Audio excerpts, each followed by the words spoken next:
Now then, good morning everybody. Totally different environment today.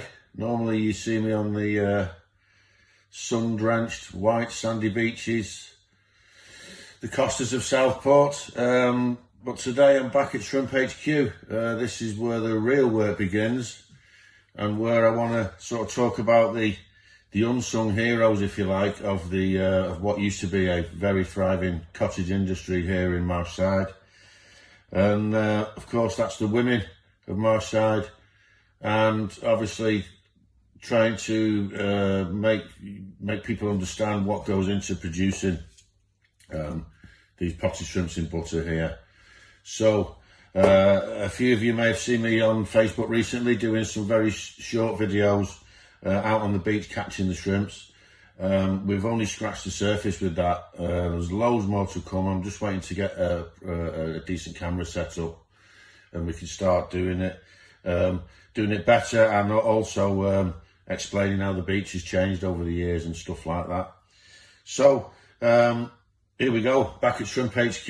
As I said before, catching them is often the easy bit. The hard work, the real hard work, starts now.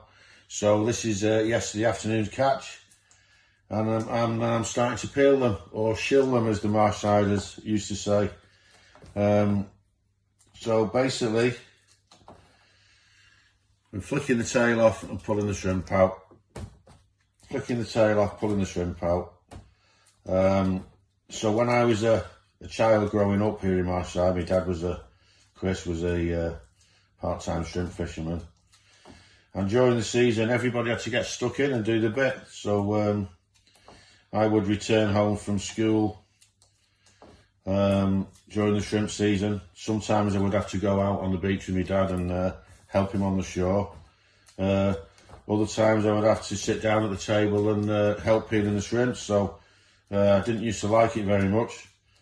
So sometimes I would come home from school, try and sneak in through the front door, unheard, unseen.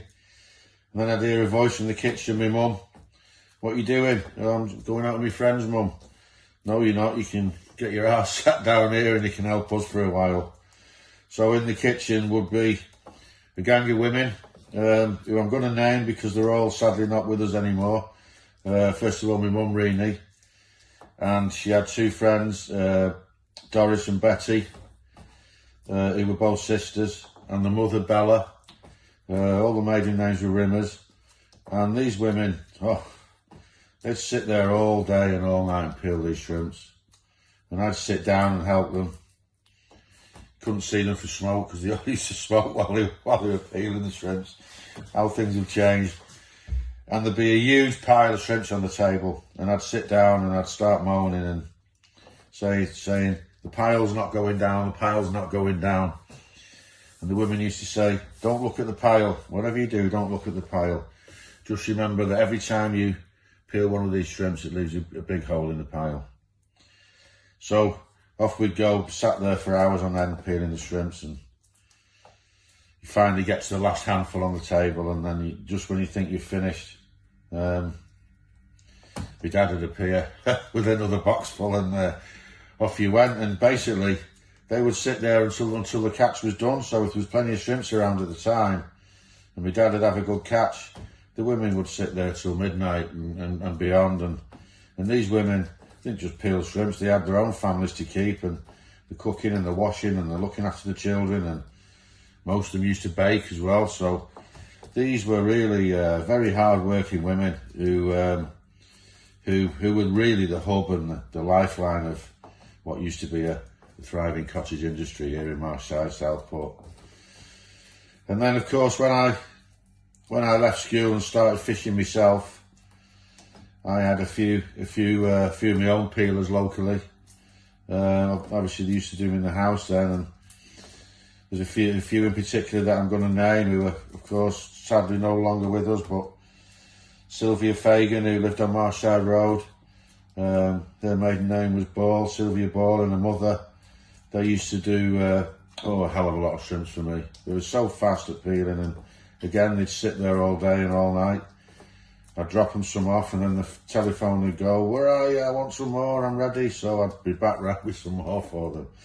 And yeah, and I had another lady called Mildred Johnson, who lived in Paul's Lane, and she was a little old lady, and she wanted them all on the table. She had a little table, pile them on, she used to say, so we used to pile them on all the way to the top.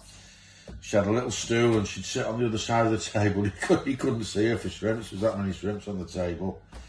And again, give her 2 or 3 hours, and she was on the phone. Bring me some more. Bring me some more.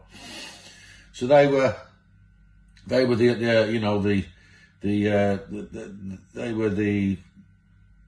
life and soul of the shrimping industry, and they would work hours on end to help us produce these what are potted shrimps today.